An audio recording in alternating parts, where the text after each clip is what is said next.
On the morning of March 5th, 2026, a security camera at Nakhchivan International Airport captured something that, for a few seconds, looked like nothing at all. A dark shape crossing the frame low and fast. Then the terminal roof came apart. Black smoke rose over the tarmac, and inside the arrivals hall, a skylight shattered onto the floor below. Reuters later verified that footage. It is now one of the only pieces of visual evidence the outside world has of a moment that very nearly dragged a country of 10 million people into a war that, until that instant, had nothing to do with them. Nakchivan is not a place most viewers could point to on a map. It is a landlocked exclave of Azerbaijan, cut off from the rest of the country and wedged between Armenia, Iran, and Turkey. And for 12 hours on that Thursday in March, Nakchivan sat at the center of the most dangerous open question in the Middle East since the war between the United States, Israel, and Iran had begun. The question was simple. Would Azerbaijan hit back? This is the story of what actually happened next, told as carefully and honestly as the public record allows. Not the version that spread fastest online, and not the version that would make the best trailer.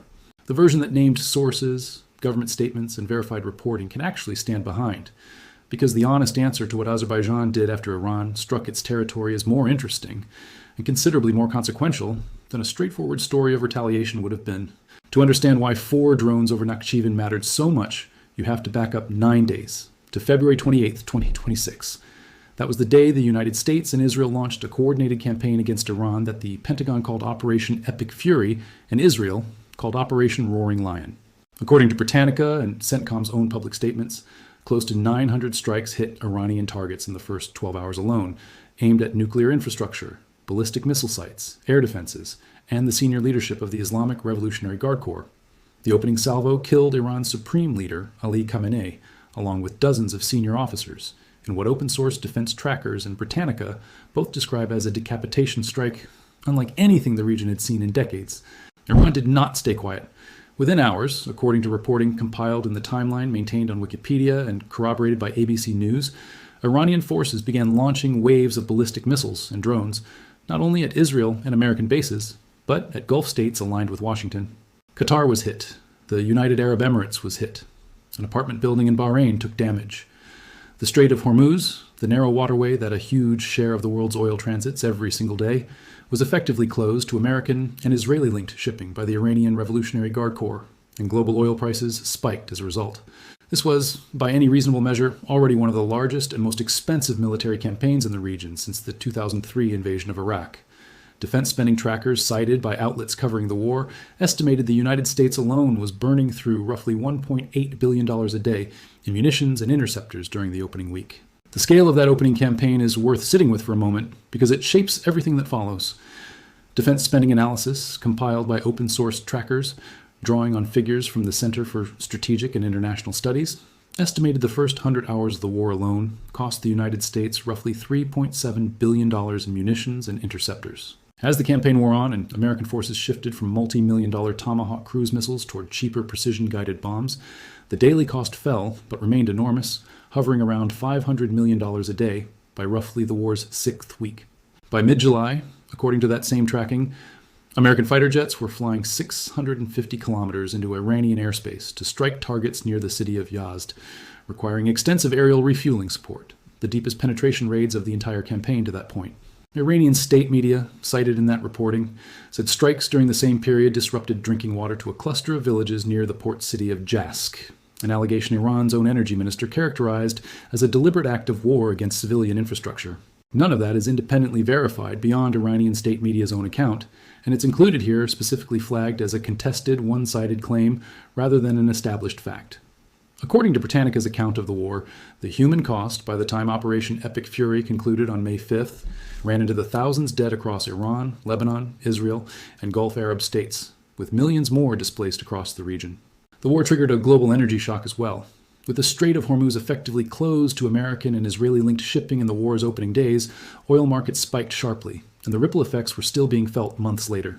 By July, the financial strain of sustaining that level of interceptor use had become significant enough that the U.S. government awarded Lockheed Martin a $58 billion contract, specifically to replenish Patriot missile interceptor stockpiles, according to reporting compiled in the Wikipedia entry on the broader conflict, a figure that itself became, according to that reporting, a limiting factor, shaping how long the war could realistically continue at its initial intensity. That was the environment Azerbaijan found itself standing next to. not officially a combatant, not named as a party to the conflict by Washington, by Tehran, or by Tel Aviv, but geographically, and in some ways politically, impossible to fully separate from it. Here's why. Azerbaijan and Iran share a long, complicated history that predates this war by more than 2 centuries, rooted in the simple fact that ethnic Azerbaijanis live on both sides of the border, with a larger Azerbaijani population inside Iran's own northwest than in the Republic of Azerbaijan itself. The Belfer Center at Harvard has documented this as what it calls the divided Azerbaijan factor, the single most influential undercurrent in the relationship between the 2 states. Iran has long worried, publicly and privately, about the loyalty of its own ethnic Azerbaijani population, and about Baku's ability, intentional or not, to stir nationalist sentiment across that border. Add to that religion, geography, and a modern rivalry over Baku's increasingly close security and energy relationship with Israel, and you have a neighborly relationship that analysts at the Belfer Center and RFERL have described for years as tense at the best of times. The friction is not new, and it is not subtle. RFE-RL reported that Azerbaijan's opening of an embassy in Tel Aviv in 2023 paired with a visit from then-Israeli President Isaac Herzog, during which Herzog and Aliyev discussed what Herzog called the regional security structure that is threatened by Iran, struck a nerve in Tehran severe enough that Iran's foreign ministry publicly compared Azerbaijan's travel warnings for Iran to the behavior of what it called the child-killing Israeli government. Iran has staged military exercises near the Azerbaijani border in past years, specifically to signal displeasure over Baku's ties to Israel, and the hostility has run in both directions. In January of 2023, gunmen attacked the Azerbaijani embassy in Tehran, killing a security official, an incident that led to a prolonged diplomatic freeze between the 2 countries. According to reporting from the Times of Israel, Azerbaijan announced in March of 2026, the same month as the Nakhchivan strike, that it had foiled a separate Iranian plot targeting a synagogue and the Israeli embassy in Baku, with at least 7 Azerbaijani nationals detained in connection with the alleged scheme. Iranian officials have also accused Israel of maintaining an unauthorized military presence inside Azerbaijan, an allegation Baku has consistently and flatly denied. So, when the war between the U.S. and Israel and Iran broke out at the end of February, Baku's leadership made a calculated choice, one documented in detail by the Institute for National Security Studies, in a lengthy assessment published a month later. Azerbaijan would present itself as neutral. President Ilham Aliyev's government positioned the country as a stabilizing force in the region, and in a gesture of goodwill, Aliyev personally visited the Iranian embassy in Baku to offer condolences after Khamenei's death. That visit happened on March 4th.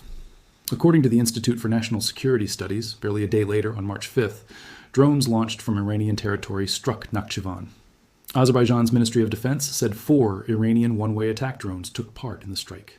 Azerbaijani air defenses managed to shoot one down. The other 3 reached their targets.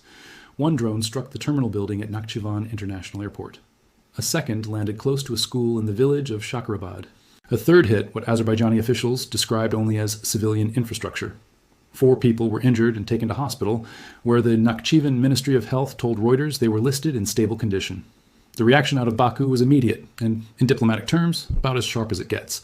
President Aliyev convened his Security Council and told them, in remarks reported by Reuters, that Azerbaijan would not tolerate this unprovoked act of terror and aggression, and that the armed forces had been instructed to prepare and implement appropriate retaliatory measures. He went further in a public statement quoted by the BBC and by the Middle East Forum, calling the attack an act of terrorism, and, in a striking personal jab, describing whoever ordered it as dishonorable people with ugly faces. For a head of state who had just days earlier paid a personal condolence visit to the same country's embassy, this was about as public a break as diplomatic language allows. Baku's defense ministry released its own statement, saying it strongly condemns the attacks carried out by the armed forces of the Islamic Republic of Iran against civilian infrastructure on the territory of Azerbaijan in the absence of any military necessity. Foreign Minister Ceyhun Bayramov phoned his Iranian counterpart, Abbas Araghchi, and told him directly that the strike violated international law. Azerbaijan summoned Iran's ambassador in Baku to receive a formal note of protest. Within a day, southern Azerbaijani airspace was closed to flights, and all truck traffic across the shared border with Iran was suspended, cutting off a transit route Iran depends on to move goods around sanctions on its own exports. On March 6th, Azerbaijan pulled its diplomatic staff out of the embassy in Tehran and the consulate in Tabriz for their own safety, and state media reported the military had been placed on maximum combat readiness. On paper, that reads like a country gearing up for war. And for about 48 hours, plenty of regional analysts assumed that's exactly where this was heading. Iran, for its part, denied everything. Iran's deputy foreign minister, Kazem Garibabadi, told the Azerbaijani outlet Anuzid, "We do not attack our neighboring countries," and promised a full investigation. Aragchi, Iran's foreign minister, went further, suggesting to reporters that the strike might have been an Israeli false flag operation designed specifically to drag Azerbaijan into the war and sow discord between two Muslim-majority states. It's worth being straightforward here about what is contested and what isn't. Azerbaijan's government, based on its own investigation and statements to Reuters, the BBC, and Al Jazeera, has consistently attributed the drones to Iranian territory and Iranian forces. Iran's government has consistently denied direct responsibility and floated the false flag theory instead. Independent, named verification of which account is correct has not been publicly established, and outlets covering the story, including Al Jazeera, have flagged that ambiguity rather than resolving it one way or the other. The Institute for National Security Studies assessment noted that 2 readings of Iranian responsibility have circulated, meaning credible regional analysts themselves remain split on intent, even while accepting that the drones did originate from Iranian territory. What is not contested is how the international community reacted. The Wikipedia entry compiling official statements on the incident notes that the United Nations Secretary General's spokesperson, Stefan Dujarric, said the UN remained very concerned about the strike, called it a clear violation of Azerbaijan's sovereignty, and urged no further escalation. The European Union's foreign policy chief, Kaja Kallas, called the strikes completely unacceptable, and warned they raised the risk of the war spreading beyond the Middle East. Turkey, Azerbaijan's closest strategic ally under the 2021 Shusha Declaration, condemned the strikes as well, according to reporting from Iran International. So here is where the story could have gone one of 2 ways. Azerbaijan had a credible military, a formal defense pact with Turkey, a president who had just called the attackers dishonorable and forces on maximum readiness. Analysts at the Middle East Forum openly raised the possibility of retaliatory strikes or cross-border escalation. A second front, opening up on Iran's northern flank while it was already fighting a war on multiple others, was not a fringe scenario. It was, for a few days in early March, one of the more closely watched possibilities in the entire conflict. It did not happen, and this is the part of the story that gets lost when headlines default to the more dramatic version of events. There is no verified reporting from Reuters, the BBC, CENTCOM, the Israeli government, or any other named source of Azerbaijani forces crossing into Iranian territory, striking Iranian assets, or taking any offensive military action against Iran at any point during or after the March 5th incident. What actually happened was closer to the opposite. According to the Institute for National Security Studies' detailed assessment of Azerbaijan's conduct through the war, published roughly a month after the strike, President Aliyev stated explicitly that Azerbaijan would not participate in operations against Iran. His forces, he said, would defend Azerbaijani territorial integrity if attacked again. They would not go looking for a fight on the other side of the border. Instead of escalation, what followed was a slow, deliberate walkback. On March 9th, 4 days after the strike, Azerbaijan reopened its cargo border crossings with Iran. The very next day, March 10th, Baku sent 30 tons of humanitarian aid across that same border into the country that had just bombed one of its airports. On March 17th, Foreign Minister Bayramov spoke by phone again with his Iranian counterpart, this time not to condemn an attack, but to press Tehran to finish its promised investigation. On March 18th, Azerbaijan sent a second and considerably larger shipment of humanitarian aid, 82 tons this time, including 76 tons of food, 4 tons of medicine, 2 tons of medical supplies, and gifts tied to the Persian New Year celebration of Nowruz. On April 12th, just over 5 weeks after Iranian drones hit Nakhchivan, Azerbaijan reopened its embassy in Tehran with a limited staff, including the ambassador himself. Azerbaijan did allege separately that it had foiled an attempted plot by the Islamic Revolutionary Guard Corps to carry out what it called terrorist acts inside the country, a claim reported alongside the broader diplomatic timeline, but one that, notably, did not translate into any public military response either. The claim itself remains attributed solely to Azerbaijani authorities, without independent, named third-party confirmation, and should be understood as an allegation rather than an established fact. There's also the question of what actually happened to the promised investigation. Iran's government said, through Deputy Foreign Minister Garibabadi, that Tehran would conduct a full inquiry into the incident. Azerbaijan's foreign minister pressed Iran on that same investigation nearly 2 weeks later in that March 17th phone call with Aragchi, a detail that itself suggests Baku did not consider the matter closed even as it pursued reconciliation on a parallel diplomatic track. Based on the available reporting, there is no public record of Iran ever releasing the findings of that investigation, or of either government issuing a final agreed-upon account of exactly who piloted those 4 drones, what unit they belonged to, or under whose authorization they were launched. Azerbaijan's foreign ministry did formally attribute the drones to Iranian territory and, in its official statement, to the armed forces of the Islamic Republic of Iran specifically. That remains Baku's official position. Tehran's government has never accepted that attribution. Both of those things are true at once, and neither side's account has been independently, forensically confirmed by a named third party as of this recording. It is genuinely one of the more significant open questions in the entire episode, and any account that presents a firm, settled answer on responsibility is going further than the public record actually supports. Nakhchivan was not the only place the war reached into Azerbaijan's neighborhood. The Institute for National Security Studies assessment notes that arguably the most consequential episode near Azerbaijan's own backyard came less than 2 weeks later, on the night of March 18th, when Israeli aircraft struck Iran's northern naval base at Bandar Anzali on the Caspian Sea for the first time in the war. That strike destroyed an Iranian corvette, 4 missile boats, and surrounding naval infrastructure, according to the same assessment. Bandar Anzali sits on the Caspian, the same body of water Azerbaijan borders, which meant the war's reach was creeping steadily closer to Baku's own waters, even as Azerbaijan itself tried to hold the line at diplomatic protest rather than military involvement. There's a wider regional current running underneath all of this, too, one that helps explain why Iran may have viewed Azerbaijan as fair game for a warning strike in the first place. The Carnegie Endowment for International Peace, in an assessment published earlier this year, pointed to a U.S. brokered initiative known as the Trump Route for International Peace and Prosperity, or TRIP, a proposed transit corridor through the South Caucasus that Tehran has openly and repeatedly opposed. That corridor connects to a broader, separate thaw between Azerbaijan and its longtime rival Armenia. Armenia and Azerbaijan, despite still lacking formal diplomatic relations, committed to a peace framework in August of 2025. And Carnegie noted that the presidents of both countries met again in Washington in August of this year, reaching understandings on energy cooperation, artificial intelligence, and a proposed corridor route linking mainland Azerbaijan to the Nakhchivan exclave through Armenian territory, a dispute that had sat unresolved since the end of the Nagorno-Karabakh fighting in 2020. That American brokered diplomacy, sidelining Russia's traditional mediating role in the South Caucasus, is precisely the kind of realignment Tehran has watched with open alarm, and it forms part of the backdrop against which the March 5th strike on Nakhchivan needs to be understood. Nakhchivan, in other words, was not a random target. It sits at the exact geographic point where Iran's anxieties about Israel, about Turkey, about Washington's growing footprint in the Caucasus, and about the exclave's own proposed new transit corridor all intersect. It's worth pausing on why a country that had just been attacked, whose president had used language as sharp as dishonorable people with ugly faces, chose de-escalation instead of the retaliation it had publicly promised. The Institute for National Security Studies offers the clearest framework for understanding it, describing Azerbaijan's posture through the war not as neutrality and not as retaliation, but as what its analysts call alignment tempered by restraint. Azerbaijan, in practice, remained a close energy, arms, and intelligence partner of Israel throughout the conflict.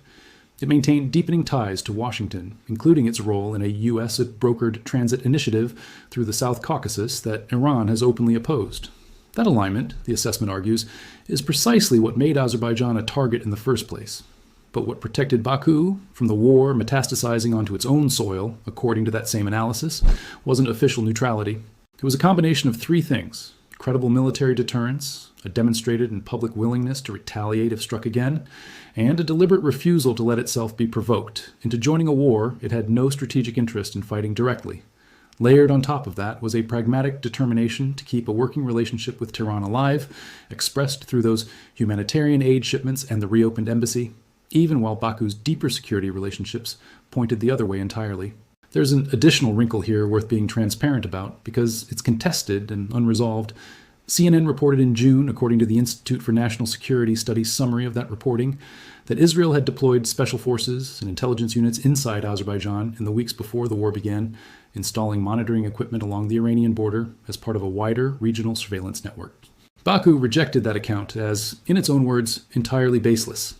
CNN's report has not been independently corroborated by other named outlets as of this recording, and Azerbaijan's denial stands as its official position. It's included here because it's directly relevant to why Iran may have targeted Nakchivan in the first place, not because it can be presented as confirmed fact. Operation Epic Fury itself, according to Britannica's timeline, concluded on May 5th, 2026, roughly 2 months after it began, though the broader war and its aftershocks continued well beyond that date. Iran's leadership, thrown into disarray by Khamenei's death, moved toward hardline cleric successors, with reporting pointing to Alireza Arafi, a Khamenei loyalist described in a Republican Policy Committee memo as a front-runner for the post, and Khamenei's own son, Ayatollah Mojtaba Khamenei, as the leading contenders for the role of supreme leader. By early May, simple Wikipedia's summary of the conflict noted the regime had installed Mojtaba Khamenei in that position, even as fighting and diplomatic wrangling continued and peace talks, pushed by the United Nations and a broad coalition of countries demanding a ceasefire, struggled to gain traction. It's worth noting plainly that this leadership transition happened inside a country still absorbing the loss of its supreme leader, its IRGC commander-in-chief, and its armed forces chief of staff within the war's opening hours. According to the Republican Policy Committee's own briefing memo on the operation, a level of top-down disruption that helps explain why some analysts, including those writing for the Middle East Forum, framed the Nakhchivan strike partly as a demonstration of remaining reach and resolve by a regime whose central command structure had just been decapitated. It's also worth being precise about what Turkey's role actually was, since Ankara's name comes up repeatedly in coverage of this episode without always being pinned down. Turkey and Azerbaijan operate under a mutual defense arrangement known as the Shusha Declaration, signed in 2021, which the Middle East Forum's analysis specifically credits as one reason Iran chose to strike the isolated Nakhchivan exclave rather than mainland Azerbaijan, reasoning that a direct hit on the mainland risked triggering a stronger treaty-bound response from Ankara. Iran International reported that Turkey did condemn the drone strikes on Nakhchivan, but condemnation is where Turkey's public involvement stopped. There is no verified reporting of Turkish forces mobilizing, deploying, or taking any military action in response to the March 5th strike, formal defense pact or not. That restraint mirrored Azerbaijan's own, and it's a detail that matters, because a lot of speculation in the days after the strike centered on whether the Shusha Declaration might pull Turkey into the war by extension. It didn't, and Azerbaijan and Iran, the two countries that came within what analysts genuinely believed was a hair's breadth of open conflict in early March. Where do they stand now? As of just 5 days before this recording, on August 1st, 2026, Iran and Azerbaijan signed a new customs cooperation agreement aimed at speeding up trade and transit between the two countries. The deal was signed at the Bile-Savar border crossing point, according to reporting from Economic Ideal, bringing together senior customs and economy officials from both governments. Azerbaijani officials reportedly used the occasion to invite Iranian investors to an upcoming Azerbaijan International Investment Summit scheduled for September. This is not the language or the posture of two countries still bracing for round two. It is the language of two governments that, whatever the unresolved questions about who exactly launched those drones and why, chose to step back from the edge and rebuild a working relationship instead. There's a final layer to this worth including, because it reframes what restraint actually cost Azerbaijan and what it bought. Choosing not to retaliate meant absorbing a direct attack on sovereign territory, an attack that injured civilians and damaged a functioning international airport without a proportionate military response of its own. For a country whose president had spent years cultivating an image of Azerbaijan as a serious, capable regional military power, one that had, in 2020, fought and won a war against Armenia over Nagorno-Karabakh, that was not a small thing to swallow publicly. Aliyev's language in the days immediately after the strike, promising strength and retaliatory measures, reflected exactly that pressure. And yet the follow-through never came. What Azerbaijan chose instead was a longer, less satisfying, and ultimately more strategically coherent path. Protest loudly, prepare visibly, and then quietly rebuild the relationship on its own terms once the immediate crisis passed. By the time the customs agreement was signed at the Bile-Savar crossing point on August 1st, the two governments were, in effect, treating the March 5th strike as a closed chapter rather than an open wound, at least in public. Whether that reflects genuine reconciliation, mutual economic necessity, or simply two governments deciding a colder, quieter approach served their interests better than a hot one, is a judgment call the available. Reporting doesn't fully settle, and probably won't for some time. That is, when you follow the verified record all the way through the actual ending to the story. Not a dramatic crossing of a line that never happened. A far less cinematic, but arguably far more consequential choice, a government that had every stated justification to escalate, every piece of rhetoric already in place to justify it, and a military on maximum readiness, and that chose restraint instead, then rebuilt the relationship from the ground up in the months that followed. Before wrapping up, a brief accounting of where this account came from and where the honest gaps remain. The core facts of the March 5th strike, the drones, the airport terminal, the school in Shakarabad, the 4 injured civilians, are drawn from Reuters, the BBC, Al Jazeera, and Bloomberg, along with the Wikipedia entries compiling those primary sources and their underlying citations. Azerbaijan's official statements come from President Aliyev's own remarks to his Security Council, the Azerbaijani Defense and Foreign Ministries, and coverage of those statements by Reuters and the BBC.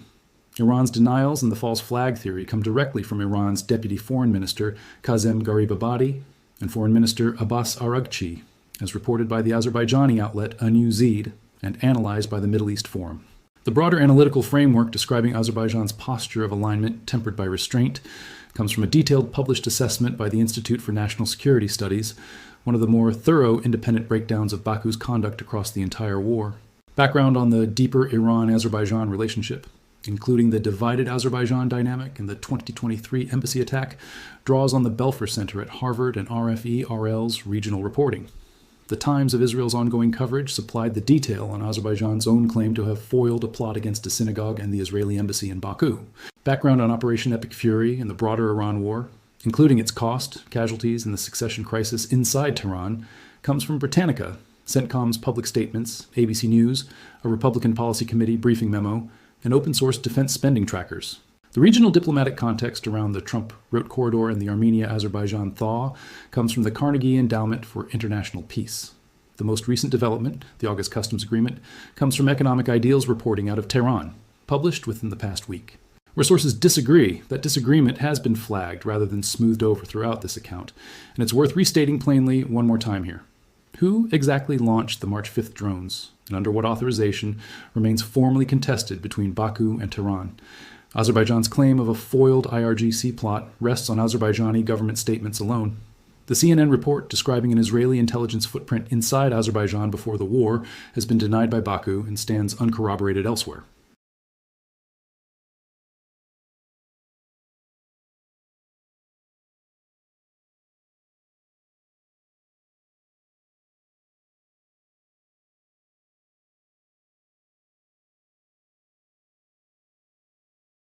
Azerbaijan's own attribution to Iran, and Iran's denial and false flag counterclaim both remain the official positions of their respective governments, without independent named forensic confirmation settling the question either way.